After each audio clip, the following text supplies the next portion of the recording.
Pred časom sem brala intervju z znano slovensko kuharico. Poleg je bila tudi fotografija njene ekipe. Videti je bilo, da člani prihajajo z različnih koncev sveta. In kuharica je povedala, da se pri sestavi menija posvetuje prav z vsakim in upošteva prav vsako mnenje. Zelo podobno nam je povedala tudi zelo izkušena koordinatorica mednarodnih projektov. Ko dobiš skupaj 15 ali 20 ljudi iz Evrope, ki delajo različne stvari, se naučiš toliko, kot prej nisi niti pričakoval, da je mogoče. Zelo sem vesela, da smo v okviru programa Erasmus+ za področje izobraževanja odraslih lahko razdelili tako veliko število sredstev. Sofinancirali smo 31 projektov strateških partnerstev, 97 projektov mobilnosti. V okviru vseh teh projektov je bilo mobilnih 1196 strokovnjakov, strokovnih oseb, prav tako 67 učečih se odraslih. Dodelili smo torej več kot 7 milijonov evrov. Organizacije, ki pa so zelo aktivne na tem področju, pa niso aktivne samo v okviru tega programa. Aktivne so tudi v sorodnem programu, v programu Evropa za državljane. Kdo pa so organizacije, ki sodelujejo na tem področju? V glavnini skozi leta lahko te organizacije razdelimo v 3 glavne tipe. Gre za javne organizacije za izobraževanje odraslih.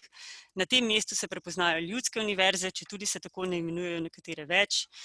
Potem so tukaj organizacije, ki po svoji glavni dejavnosti niso izobraževalne organizacije, vendar splošno nepoklicno izobraževanje odraslih izvajajo kot dodatno dejavnost.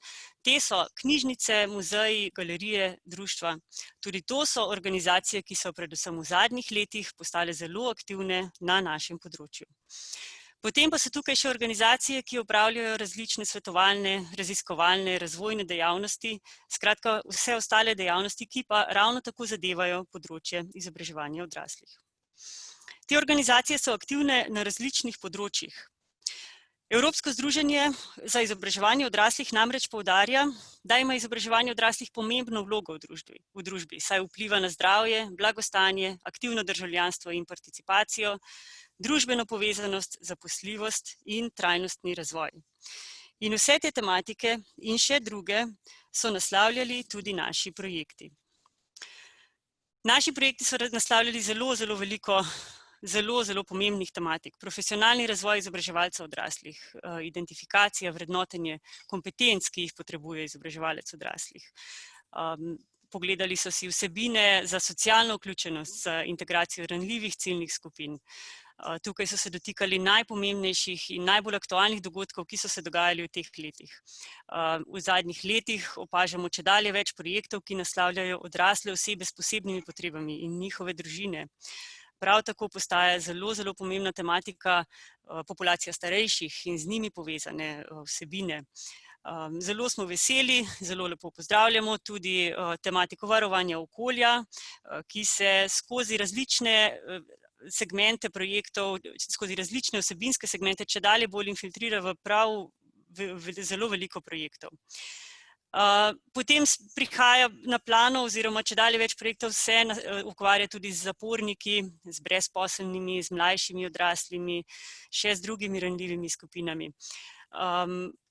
Ker pa, če se navežem nazaj na profesionalni razvoj izobraževalcev odraslih, programi oziroma projekti nudijo tudi zelo veliko orodij, različnih orodij za delo z odraslimi. Tukaj je kombinirano učenje, obrnjeno učenje, spodbujanje uporabe IKT orodij. Seveda pa so tukaj še skrb za zdravje, spodbujanje državljanske aktivnosti. Od leta 2015, ko so izobraževalci odraslih v Evropi dobili tudi svojo platformo, lahko vse te tematike podrobneje najdemo tudi na platformi e-Pale. Na e-Pale lahko poiščemo različne informacije z različnih področij, izobraževalci se med seboj lahko tam spoznajo, srečajo, si poiščejo partnerje, lahko v zaprtih skupinah sodelujejo tudi virtualno, kar bo še posebej dobrodošlo tudi v novem programu. Danes e-Pale združuje že preko 73 000 članov in vsebinsko pokriva različne tematike, ki so aktualne za področje. V naših projektih, z našimi projekti smo vedno iskali oziroma smo stremeli k iskanju učinka. In če se spet navežem na izjavo izkušene koordinatorice. Pri projektih Erasmus Plus gre za neke spremembe. Ti razvijaš neko novo učno gradivo, neko novo prakso, v bistvu gre za poskus uvajanja sprememb. V času programa smo izvedli ali sodelovali pri izvedbi več analiz, evalvacij, v okviru katerih smo želeli identificirati učinek sodelovanja na posameznika, na institucije, na sistem. Vsi rezultati so pokazali pozitivne učinke.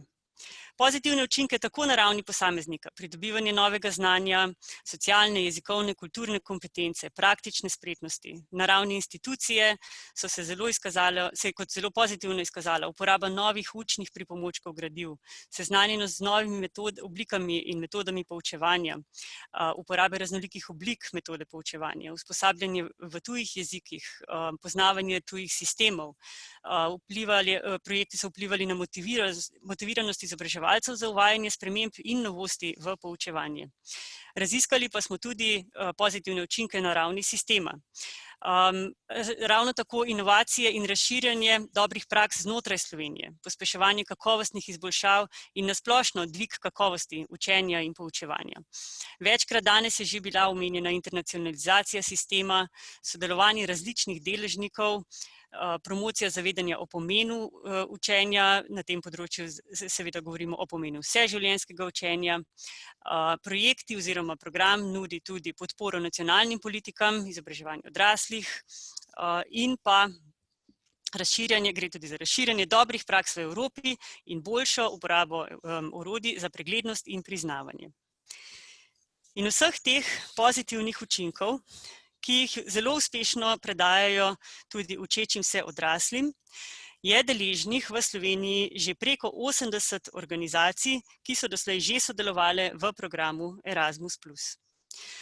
Zaključila bom z besedami profesorice dr. Ane Kranjc, namenjene predvsem organizacijam za izobraževanje odraslih. Z vašo pomočjo nastaja družba znanja in nenehnega učenja. S temi besedami se vam najlepše zahvaljujem za pozornost.